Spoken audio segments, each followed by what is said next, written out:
अनेक नाटकों की रचना की है, जिनमें आषाढ़ का एक दिन, लहरों के राजहंस, आधे अधूरे और पैर तले की ज़मीन आदि हैं। इन नाटकों की विशेषता यह है कि पाठक उन्हें पढ़कर आनंदित तो होता ही है, परंतु रंगमंच पर इनका प्रदर्शन देखकर नाटककार की रचना धर्मिता से भी प्रभावित हुए बिना नहीं रह पाता। किसी नाटक की यह विशेषता होती है कि वह रंगमंच के योग्य हो और उस पर खरा उतरे। इस दृष्टि से आषाढ़ का एक दिन श्रेष्ठतम सिद्ध हुआ है।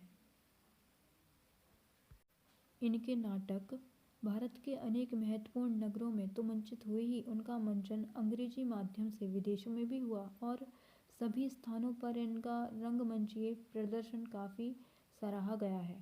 मोहन राकेश ने अपने नाटकों के मूल कथन, कालबोध, बिंबों और ऐतिहासिकता के माध्यम से प्राचीन काल की प्रशंसा की बजाय वर्तमान समस्याओं को उठाने का, उन्हें उजागर करने का प्रयत्न किया और इस बात की सभी विद्वानों, स्वयं रंगकर्मियों, निर्देशकों, अभिनेताओं और समीक्षकों ने प्रशंसा की है।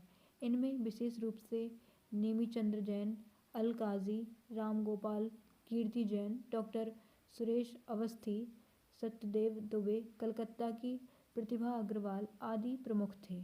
मोहन राकेश के लिखे नाटक को पढ़कर और उनका मंचन देखकर यह स्पष्ट हो जाता है कि वे कथात्मक और नाट्य विद्या दोनों पर समान अधिकार रखते हैं। दोनों विद्याओं पर उनकी गहरी पकड़ है। वे कहीं भी कथात्मकता के चक्कर में नाटक विद्या को पीछे नहीं छोड़ते। उन्होंने दोनों का समान निर्वाह किया है। मोहन राकेश को अपने संक्षिप्त जीवन काल में जो ख्याति प्राप्त हुई, उसका कारण उनके नाटक ही थे, जिसके कारण वे एक युगांतकारी नाटककार सिद्ध हुए। संभवतः ऐसा सौभाग्य अन्य नाटककार को प्राप्त नहीं हो सका।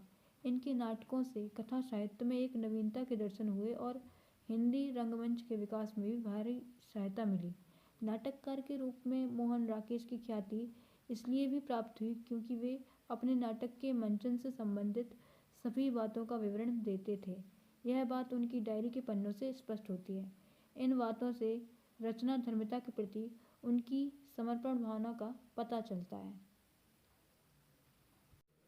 Thanks for watching, like, share and subscribe my channel.